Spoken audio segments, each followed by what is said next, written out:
been a year since I've had my GPX. Just going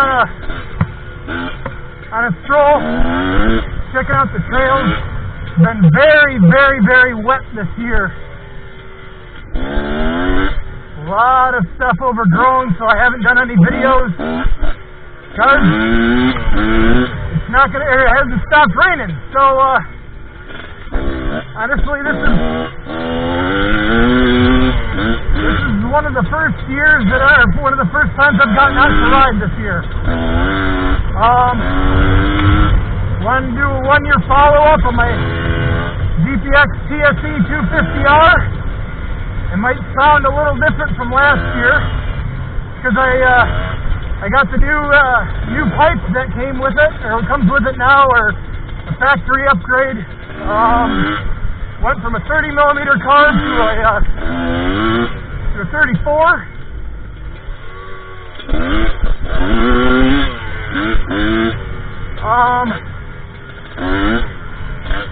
Got the racing CDI and got a larger tank.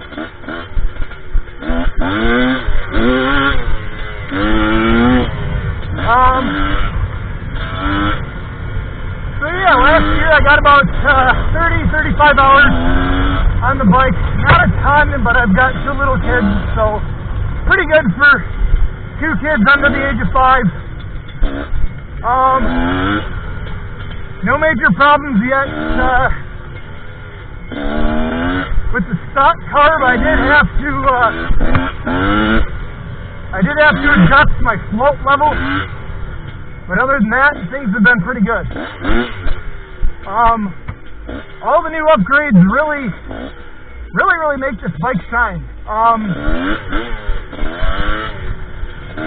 On the horizon, they're talking about a big bore kit. Honestly, I can say that I'm not going to pursue that.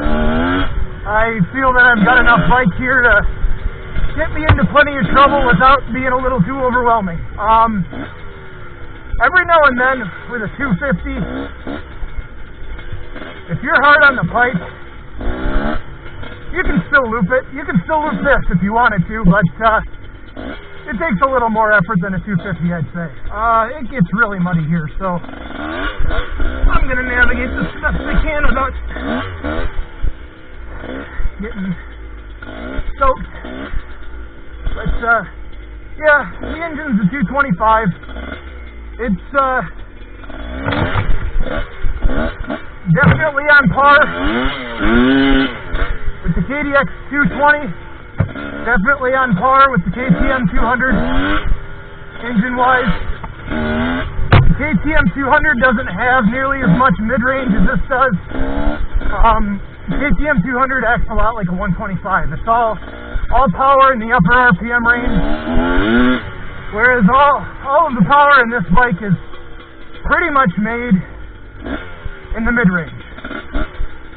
I mean, it's got some great low end too, but it really doesn't have, after about 7,000 or 8,000 RPM, it really starts to sign off.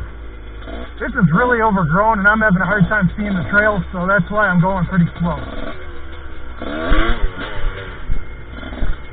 Made a video last week, and I ended up not posting it just because it was so overgrown back here that I needed to ride it a couple times just to figure out where the heck I was supposed to go again. A lot of rain means not a lot of riding.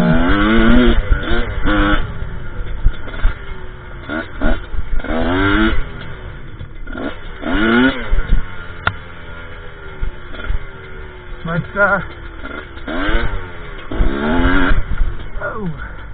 had a couple guys race these now. Some of the guys who used to be big and have since retired are checking these guys out. Dwight Rudder, you guys might remember him from the 90s. He's got a GPX now. He loves it. Chris Warwick from Sherco is one of the guys who imports these in Australia. He likes them too. He's not going to put his name on something that he doesn't believe in. So, I know a lot of people are worried, these bikes going to be able to hold up. Well, I mean, it's been a year for me, and I haven't had really any major issues. My buddy Jim has 3 TSEs, I think. He's got over 100 hours on one of them. I'm not sure how many hours he's got on the other 2. But he took his top end apart at 100 hours to see what it looked like, and he said it looked great. So he said if he didn't have the parts on hand to do a top end, he probably wouldn't have. And he rides, he's a retired vet A racer, so he rides pretty hard. Normally when I'm riding hard, I ride at about a B, so right now I'm just kind of putzing. I'm going to go check a couple spots where I know there's wild raspberries. I want to see if they're in bloom or not, so I might come out here later on with the 4-wheeler and pick some raspberries.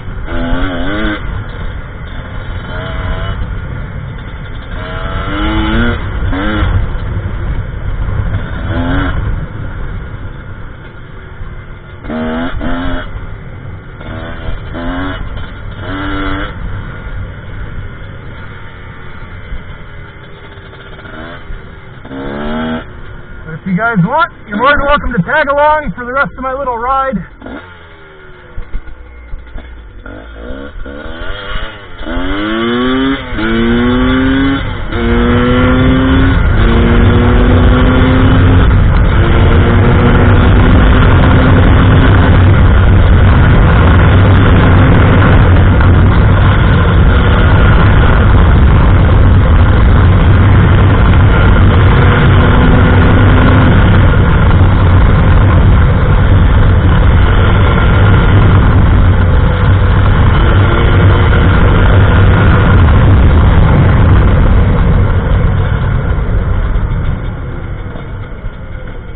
As I'm thinking about it, I actually did do one other mod.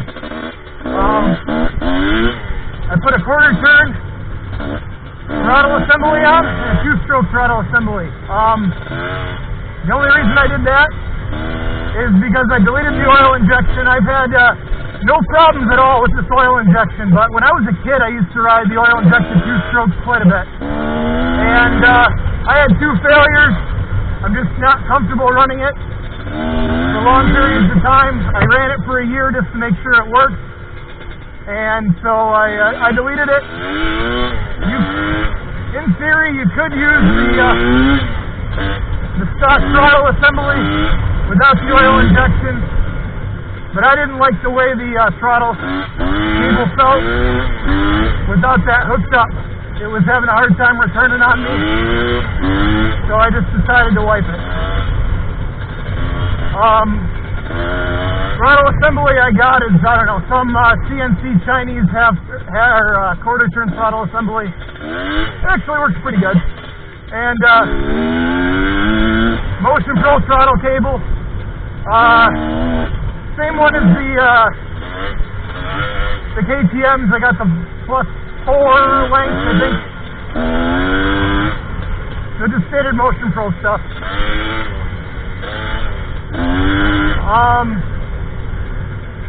Pretty much everything else is just all original, still bone stock.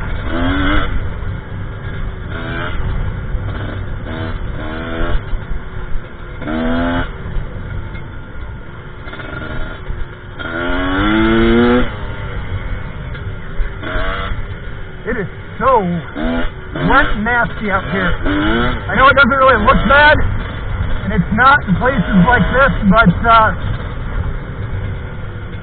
where here is and stuff like that, this stuff is normally dry. When this is not dry, that means the places that are really wet are going to be probably not passable. Well, they might be for someone other than me, but when I ride alone, I tend to ride overly cautious. I don't like to get stuck. I've been stuck a couple times with bikes alone, and it's not fun. The mud in this county can easily swallow a bike up to the seat. So I don't play in the mud holes around here too often.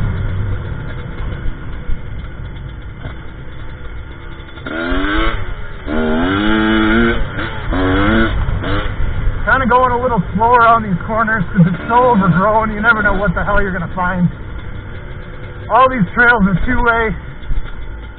I've already hit another biker head-on before, 20 years ago, broke both my arms and my leg. I have no desire to do that again, so I'm just taking it easy.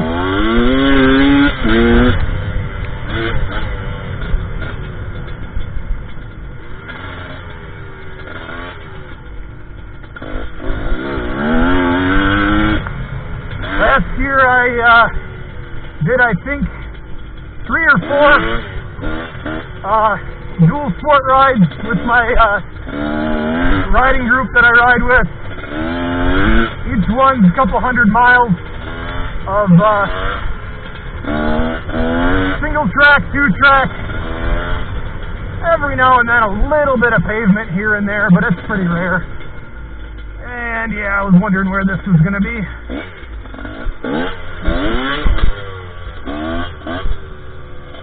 That thing, when you're booking it, can sneak up on you. I've hit that thing in high third, and I've almost gone over the bars. So I was looking for that.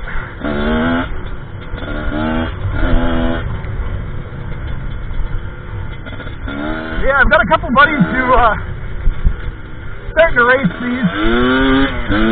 They're really liking them. They say it reminds them a lot of their KDXs, but if you had a KDX engine, a couple deer, KDX engine basically in a Husqvarna frame, you'd probably have the equivalent to whatever this bike is. How wet and nasty is this? Oh, yeah, I'm not going over there. So I guess I'm going to turn around here. This is where my right ends. This is where it starts to get muddy and nasty, so just going to play it safe and not be out here for 3 hours because I'm stuck.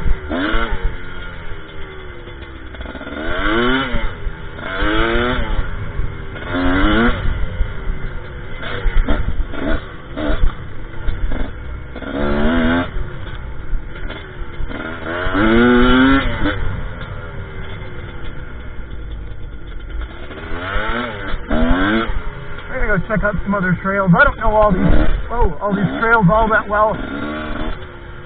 So even though I live right around here, I don't always check all the trails out. So you might see me just coming around and turning around like I think I'm about ready to do. It looks like this is a dead end. Yep. So joys of living in the woods. You can launch outside your front door and get lost for hours.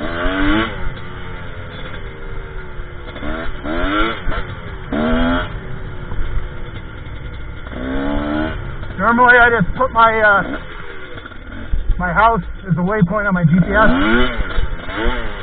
and that's how I find my way home.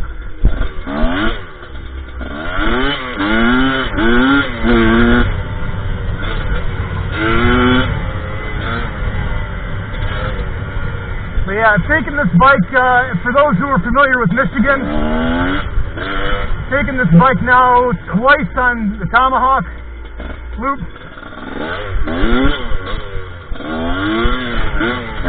And I'm going to be honest, for single track, I cannot think of a bike that I would like better than the GPX TSE 250R for Tomahawk. It is an amazing bike for that type of riding. Nice, tight, hilly, bark-busting single track. This is the bike for that.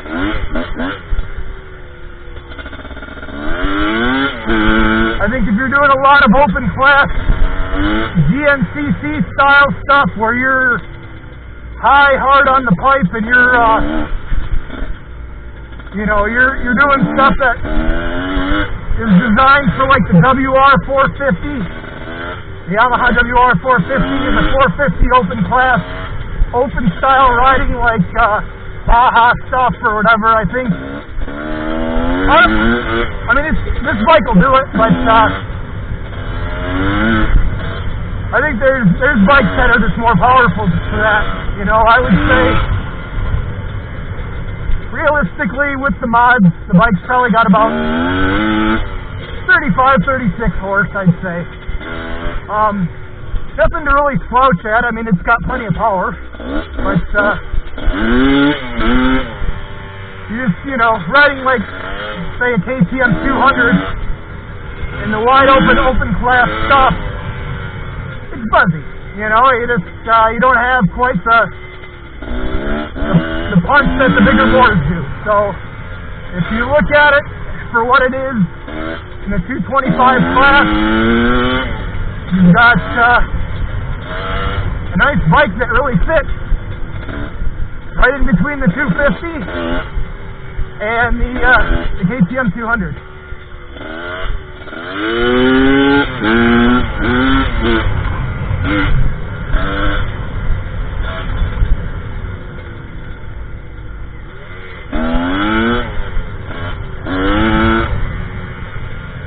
The bike is counterbalanced. It is so smooth. It's not tiring because it doesn't vibrate. It's got very, very little vibration.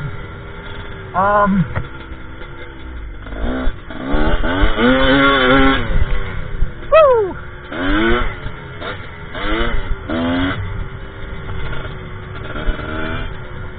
This is really four-stroke smooth. If I had to compare the engine to a four-stroke, as far as how smooth it is on the road, I'd honestly say it's pretty comparable to a WR250R. It's just buttery smooth. It's definitely got more low and mid-range torque than a WR250R. And when I say WR250R, I'm not talking about a bone stock one. I'm talking about one that's got pretty much everything you can throw at it. Maybe less a big bore kit, but I'll tell you what, where it's different is in the handling and the suspension. Like probably realistically about 20 or 30 pounds lighter than a WR250R. I might have to turn around because I think this trail gets muddy.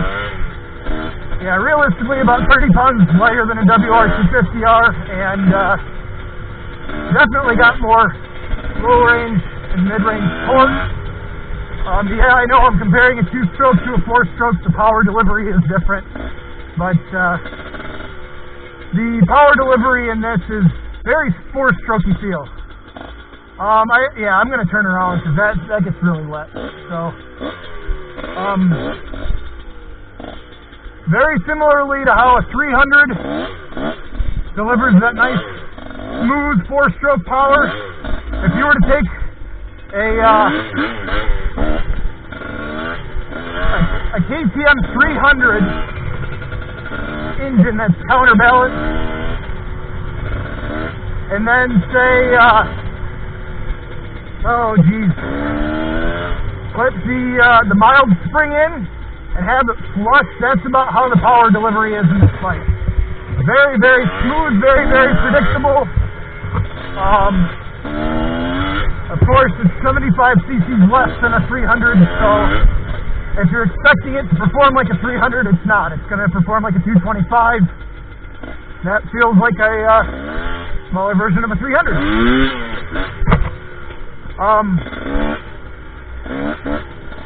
So I've had a couple guys ask me, would I buy the bike again? Absolutely no question. I would buy the bike again.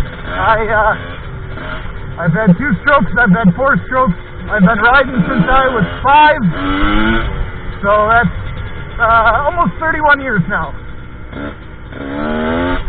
Probably had about realistically 25 to 30 different bikes. Plenty of Yamahas, plenty of KTMs, plenty of Hondas, and a Kawasaki or two. Only things I haven't had is I haven't had a Beta, and I haven't had a Suzuki. I've ridden them, but it's not my bike. Well, I'd love a Beta, but that's another story for another day.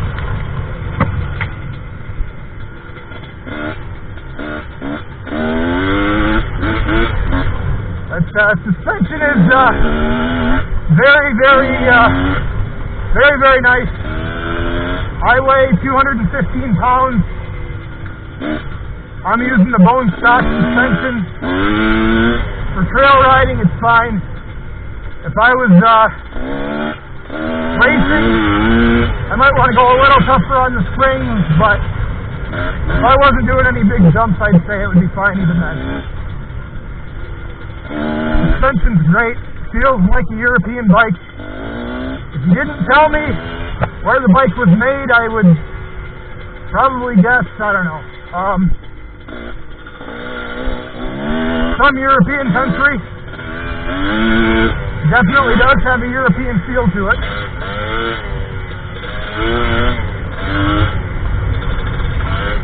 Feels very, very nice.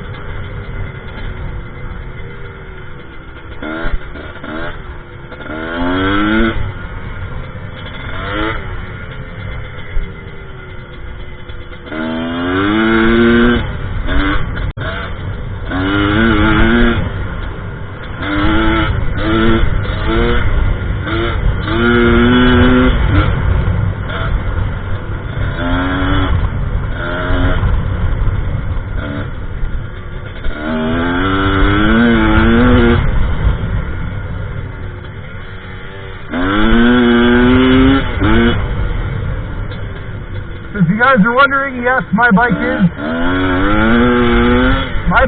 personally street legal and plated. It's pretty easy to do in Michigan. You can pretty much plate a cow if you wanted to. The MSO looks really similar to a KTM or Beta MSO. I've had plenty of people in plenty of different states plate their TSEs or FSEs without any problem. If you can plate a KTM 2-stroke in your state, you'll be able to plate one of these.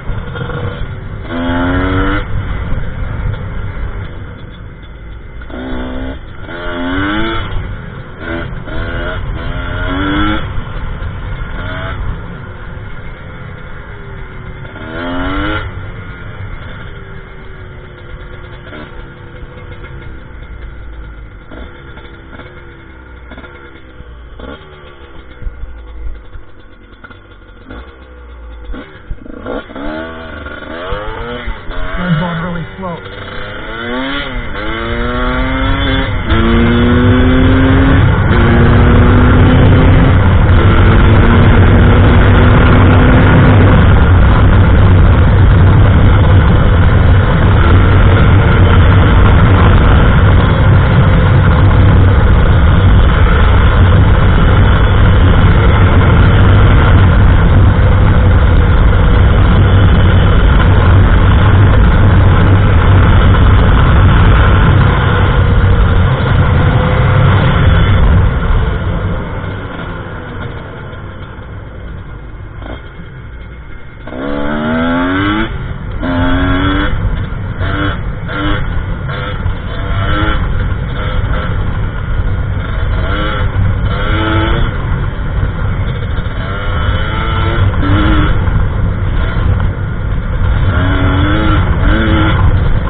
I'd take you guys out to where some of my more gnarly trails are, but I'm going to be honest right now, they're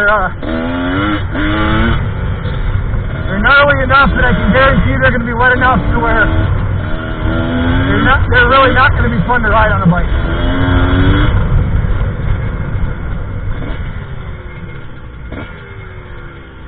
So if you guys are wondering what the number one to-do mod on this,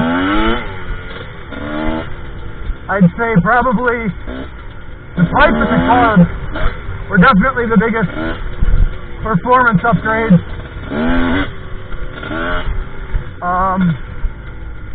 The CDI was a good one too. They're all good, but the pipe and carb especially are quite nice. Especially if you do them as a combo.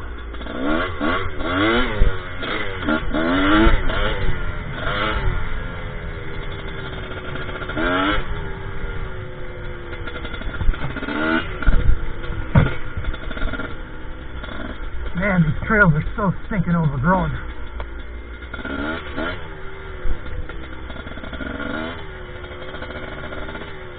Hard to figure out where the heck you're going.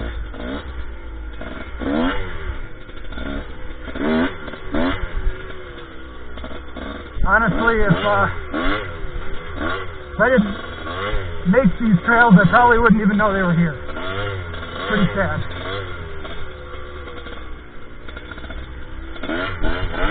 Loggers came through and decimated this whole place, so I had to make a bunch of new trails over the last couple of years just to have a little bit of a trail system.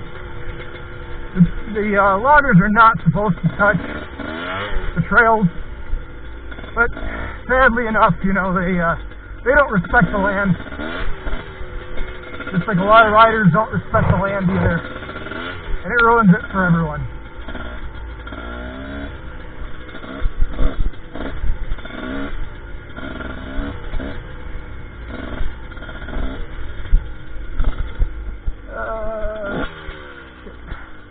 I'm not sure which way to go. I think I'm going to go this way. One thing I got to watch out for since it's so wet in Michigan is the Michigan rattlesnakes. I have seen more Michigan rattlesnakes this year in my entire life than I have in my entire life. Just this year. Since it's so wet, they like to live in bogs, and I guess when the whole state's a bog, they can pretty much go wherever the heck they want. So, Michigan's only got one venomous snake, and I would prefer not to be the guy to find it. Not that I probably would on a bike, but you never know.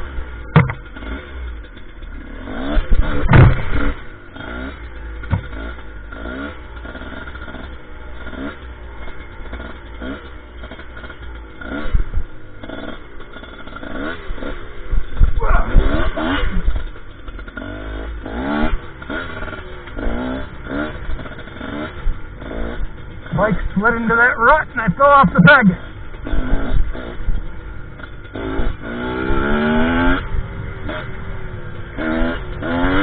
The mud where I'm at is all clay. It's really, really wet.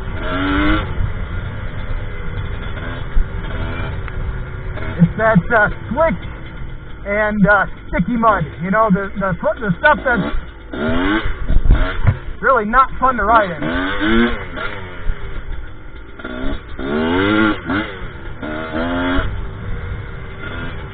When you're in the low range and stuff like that, you can definitely pop the front end up on this bike without too much difficulty. There's been a couple times today where, you know, throttle controls matter.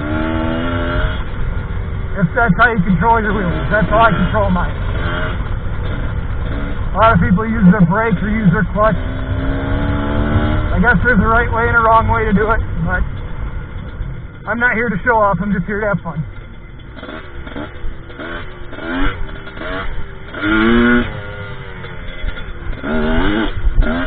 But when I'm riding hard, the guys that I ride with both ride Beta 300s. They're both fantastic bikes.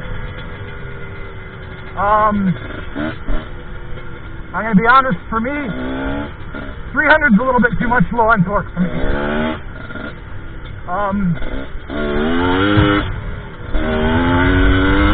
Especially when it gets sloppy and nasty and gnarly. I really don't like a lot of low-end torque. I like to be on the pike when I need it. And I like a smooth transition into that. Not a whole bunch of low-end grunt. And so that's why I'm not really a big 300 fan. 250s are fine for me. 225s are fine for me. 200s are fine for me.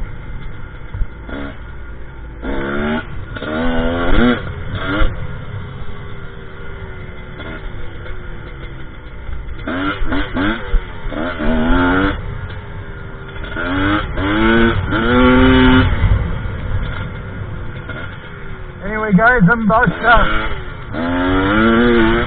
done with my ride, done with my 1-year review. Hope you enjoyed it. Feel free to answer any questions you got, or ask any questions. I'll answer the best I can.